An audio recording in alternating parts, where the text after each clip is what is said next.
Hi everyone, I'm John Kindervag, Field CTO of Palo Alto Networks and the creator of Zero Trust. And I'm here today to talk to you about how Zero Trust should be the strategic foundation of your network transformation. So we're going to be talking about Zero Trust as the strategic approach to stopping data breaches. Now, when we look at cyber security and cyber war, right? We can see that there's four levels of strategy or strategic engagement that we use when we do this. And so the first level of strategic engagement is called grand strategy. This is the ultimate goal that any entity is trying to achieve. Grand strategy is done at the highest level of any organization. So in nation states, it's done by the president or the prime minister. In a company, it's done by the CEO and the board of directors. Then the next level down is called strategy. Strategy is, of course, the big idea that you're going to use to execute on that ultimate goal. And so strategy is done at the next layer down in any organization. So strategy bridges the gap between tactics, which are the things you use, and operations, the way you use them. Now, I had a mentor early on in my career who was a real expert in strategy, and he's the one who taught me this four levels of strategic engagement. And what he explained to me is that almost everyone confuses strategy and tactics. So now it turns out that we can map this four levels of strategic engagement to the cyber war that we're all in. So now the grand strategy of all cybersecurity must be to stop data breaches. Now, this is sometimes fairly controversial when I talk to people about it because if I'm talking to a person whose job is mostly tactical, they go, oh, data breaches, that's not really affecting me. I'm worried about keeping the network up and running. But if you're a person who lives in the strategic or grand strategic level of your organization, this is what you care about. Data is, of course, the new oil, and it fuels economies. It fuels businesses, the fuel for the engine of our economy. And breach is something that we think about in an old school term, and if we're been in cybersecurity very long, we think of a breach as somebody got into our internal network. They breached the castle wall, they got into the castle, they've captured the flag, oh no, the world is over. But all compliance and regulatory initiatives define breach from a legal perspective as when data that is sensitive or regulated has been exfiltrated from our networks or systems into the hands of malicious actors. So all cybersecurity at a grand strategic level is worried about data exfiltration, and I'll explain why that is so important here in a moment. And then if you want to do this, your strategy must become Zero Trust. And Zero Trust was designed to be strategically resonant to the highest levels of any organization, yet be tactically implementable using commercially available off-the-shelf technology by people with our traditional skill sets. And so I'm going to be explaining to you how you're going to do this, but Zero Trust bridges that gap between grand strategy and tactics. And then we have tactics, that's the tools and technologies that we use, and operations, those are the platforms and the policies, the way in which we use them. All four of these things must come together both up and down if we're going to really achieve value in our cybersecurity efforts. So let's talk about stopping data breaches here real quick. So why do I say stopping data breaches is the grand strategy of all cybersecurity? Well, it's because of the Target data breach.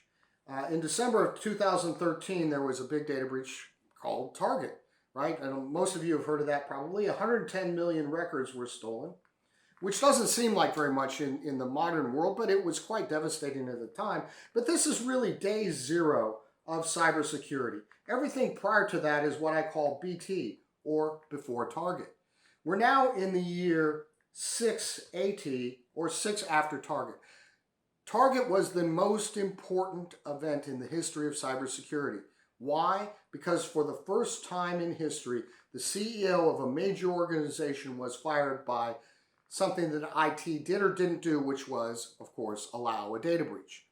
And in fact, the only thing that can get a CEO fired that IT can do is allow a data breach.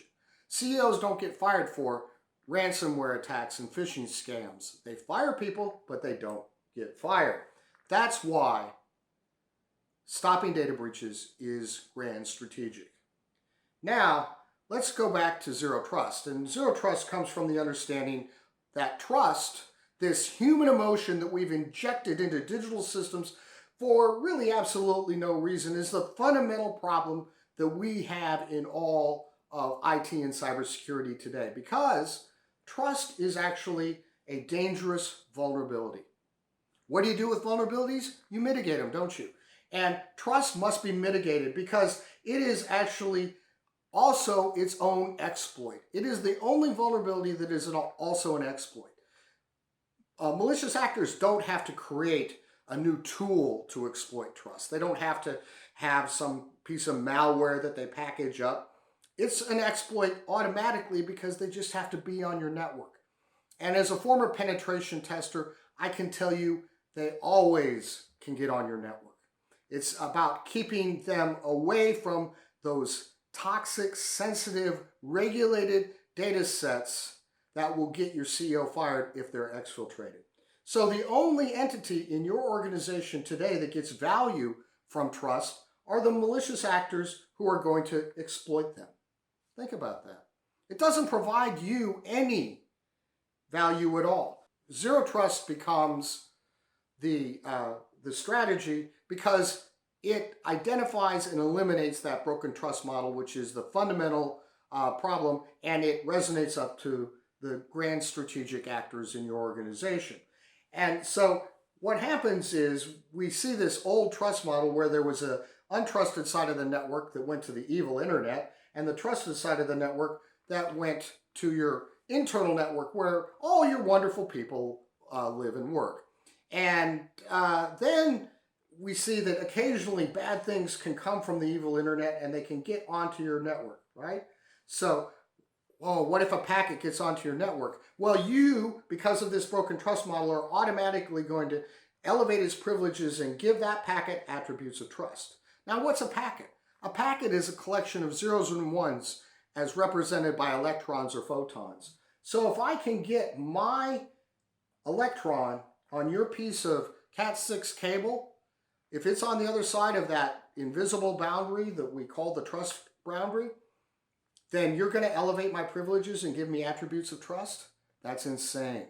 And then we have malicious actors, people like Manning and Snowden. You've heard of those big breaches. They were trusted users on trusted devices. They had true multi-factor authentication, much better than you can buy for yourself. They had the right patch level and the right antivirus on their devices. And so the problem with Manning and Snowden was no one looked at the packets being generated by their devices post-authentication. This is why zero trust is not about identity. It consumes identity.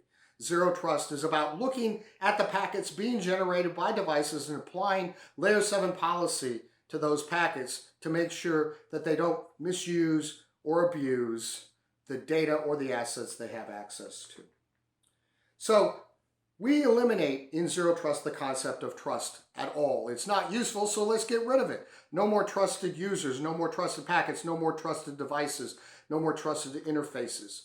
People will complain to me, "Oh, John, you're saying people aren't trustworthy," and I'm not saying that. I'm saying something much more profound. I'm saying people are not packets. No person has ever been on a network. We have this anthropomorphization of the network where we say John is on the network. I've never been on a network in my life. I've never shrunk it down into a subatomic particle where I've been transferred via radio frequency to a wireless access point where I've been sent down the public internet. That hasn't happened to me. It rarely happens in the movies, maybe Tron or Lawnmower Man, but even in the Matrix, they got to plug in. So people aren't packets. We're looking at packets and making this layer 7 policy decisions based upon what that packet is supposed to be doing. That's all. So we're not saying people aren't trustworthy, we're saying people are not packets, and we're decoupling the concept of the user from the device. They're two separate entities. Zero trust is very simple. There's only 9 things that you need to know to deploy and engineer and maintain zero trust environments, whether they're on-premise or in a public cloud, private cloud, or on an endpoint. It doesn't matter. Only 9 things. I've made it very simple. So the first 4 things are the design concepts. And the design concepts look like this. The first thing we do is we focus on the business outcomes. We get with business leadership and ask, what are you trying to achieve? You see, typically we gave people a network. We said, hey, here's your network. We built it for you. And the business said, that's great. You've given me a bunch of round holes, but I have square pegs. And we say, well, you better start whittling. You have to make your environment fit with what I've already built. And that's not the right answer. So every zero trust network is bespoke for each business purpose. And we do that by designing the network from the inside out instead of the outside in. We learned to design networks from the outside in. We started at the edge, the internet connection or the network connection, and moved inward. And then we said to the business, plug in wherever you'd like. And now GDPR says, hey, we have to know where all of our data and assets are, and we don't know that because we didn't design from the inside out. See, we need to start with the data or assets we're protecting and design outward from there. And the third thing we do is determine who or what needs to have access. Need to know, least privilege. Neither Snowden nor Manning needed to have access to most of the data they stole in order to get their job done. That's a super important thing to remember. But while we are controlling access, we need to inspect and log that access in real time all the way up at layer 7 so that we can control what's going on. Now, is that traffic clean? Is there malware embedded in an attachment that's being uploaded to one of our assets? We need to know those things. And we do those things automatically in PAN operating system in policy. That's why I came over here to grow Zero Trust, because of this amazing technology stack that my customers were choosing over and over again when I was at Forrester Research, the place where I developed Zero Trust. So the best way that I found to visually articulate what we're trying to do is to show you how the U.S. Secret Service protects the President of the United States. This is an image from President Barack Obama's 2009 inauguration parade. And the Secret Service knows 3 things about the President of the United States that we don't know about the data or assets we're protecting. First, they know who the President is. They don't do presidential discovery projects. They don't say, hey, can you get me a tool so I can scan and find the President? Secondly, they know where the President is at all times, right? They don't go, oh, have you seen the President lately? We've lost track of him. No, that doesn't happen. And then finally, they know who should have access to the President at any given time. These are the 3 questions we should be asking about the data or the assets that we're protecting. So we can see here that there was a perimeter on this day, but if you look at all of these uniformed Secret Service agents, you can see their hands are in their pockets. They've got hats on their heads. Why? Because it's cold outside. And they know that they're not the real entity protecting the President, right? They're just there to have a little bit of security theater, to take away the low-hanging fruit. So you can see down here at the bottom, the Secret Service has defined a protect surface. The protect surface is the first fundamental tactical concept in Zero Trust.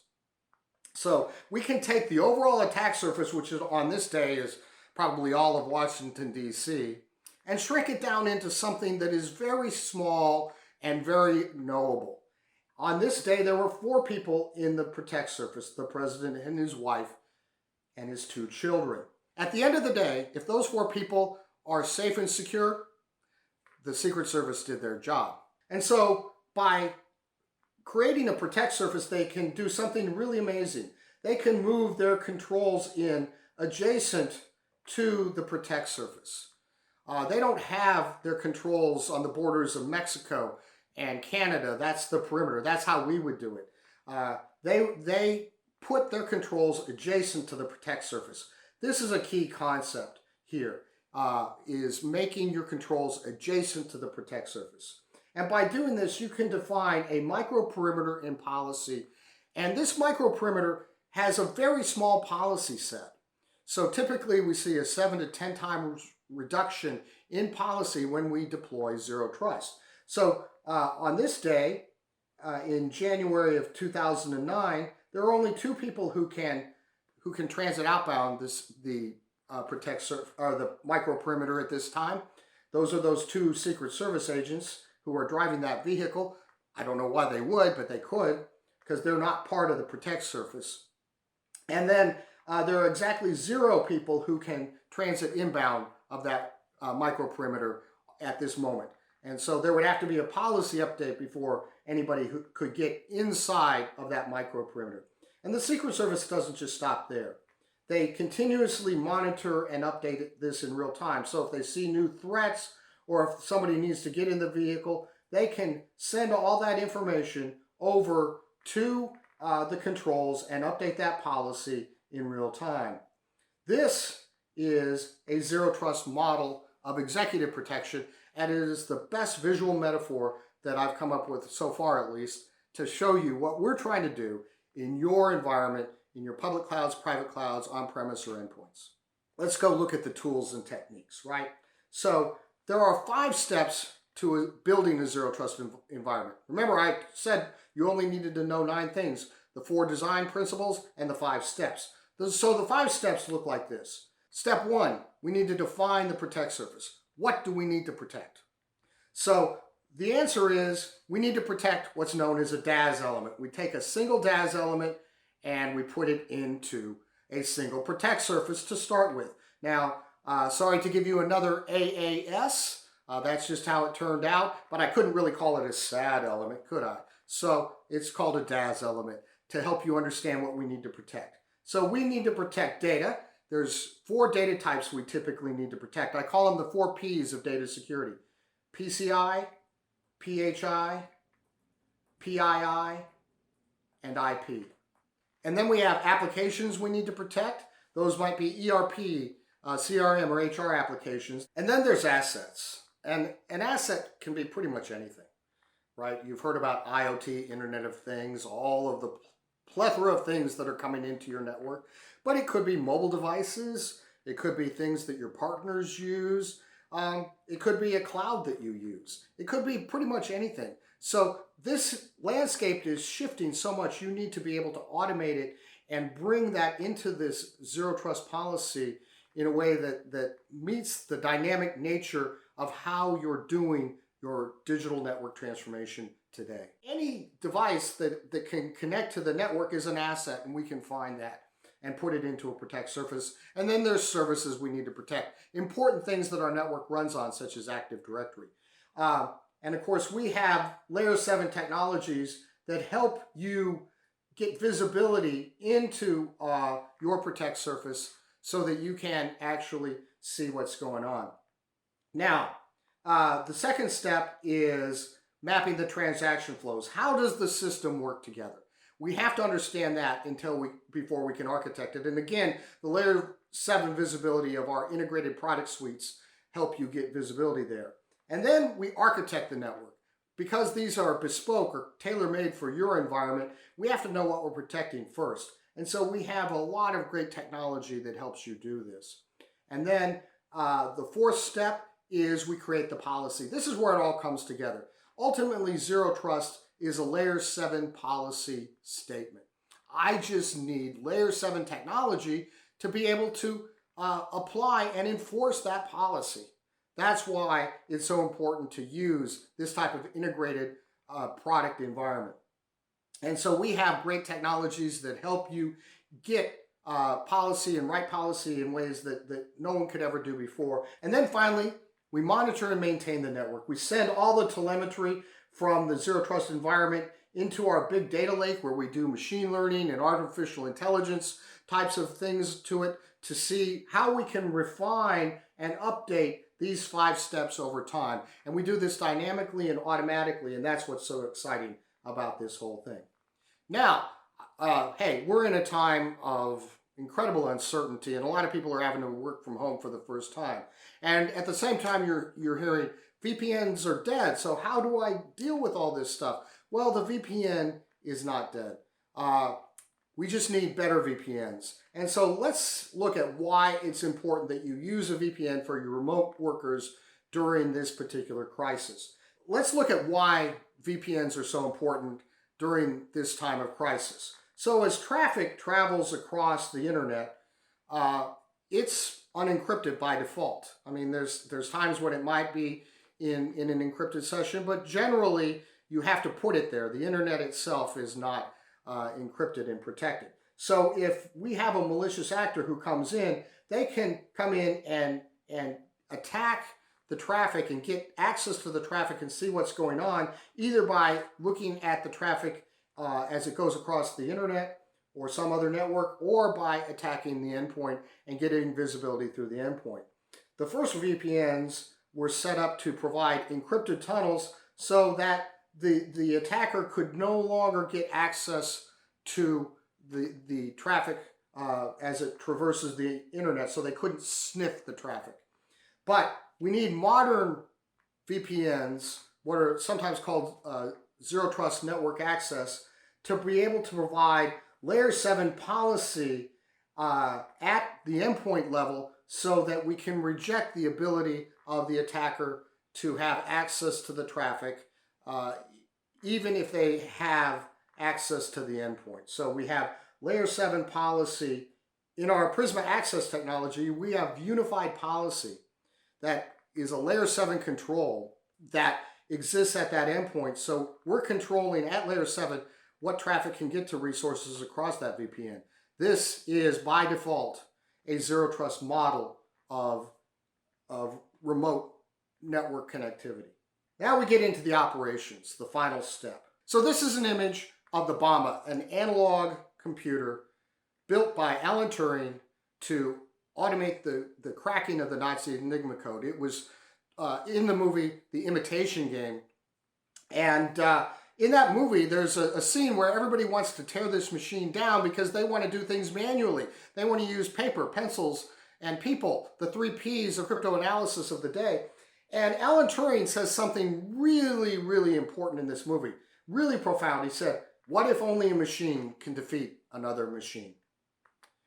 This is so important. We have to build machines, and that's what we're doing at Palo Alto Networks. We're building a big machine to defeat the machine called our adversary. Now, how do you do zero trust? Well, there's a thing called the zero trust learning curve. It's important to understand that we look at zero trust along 2 axes, the sensitivity and criticality of the protect surface and the time on the zero trust journey. So early on in this learning curve, what we can do is we can start working on low sensitivity assets that won't break our network, our company, if something goes wrong. So we give people the ability to learn how to do zero trust. Once they've learned the basics of it, they need the ability to practice. You get to zero trust the same way you get to Carnegie Hall. Practice, practice, practice. That happens very early on in the process, by the way, so that we can quickly move on to protecting our high-value assets, our crown jewels. I used to believe when I first started this that we started with the crown jewels, but I found they're too fragile and often people don't know how they work, so there's too high of a risk of something going wrong. We don't want that to happen. We want those critical assets to always be up and running, so that's why we need to learn how to do it. And then over time, we'll focus on things that are less important. These things are often termed secondary and tertiary protect surfaces, and we'll eventually end up where we've run out of things that we really need to protect. That we'll look at something and we'll go, that's not sensitive enough to put in a zero trust environment. We just want to let it go however it's already protected because we want people to have it. Additionally, we've given you a capability maturity model so you can track your zero trust journey based upon each individual protect surface. So again, it's mapped to those 5 steps and it uses the 5 levels of a traditional CMM model: initial, repeatable, defined, managed, and optimized. So you do this on a per protect surface basis, and now you have a tool that you can message up to the CEO on your trajectory. How are you doing in this particular data set or this particular asset on getting it really protected in a zero trust environment? So the next steps, what do you need to do? Well, the first thing you do is build a zero trust center for excellence for that data or that application that you're trying to protect, that particular DAS element. Bring in business leaders, IT people, lots of people involved in that decision, because it can't just be the cybersecurity folks. Next, get engaged in a zero trust workshop. We have teams of people who will help you do this, spend a day with you, help you know how to get started. And then leverage our professional services team. We have a global professional services team to help us deploy and manage zero trust environments worldwide. Well, I want to thank you for your time today. Everybody stay safe, and until next time, goodbye.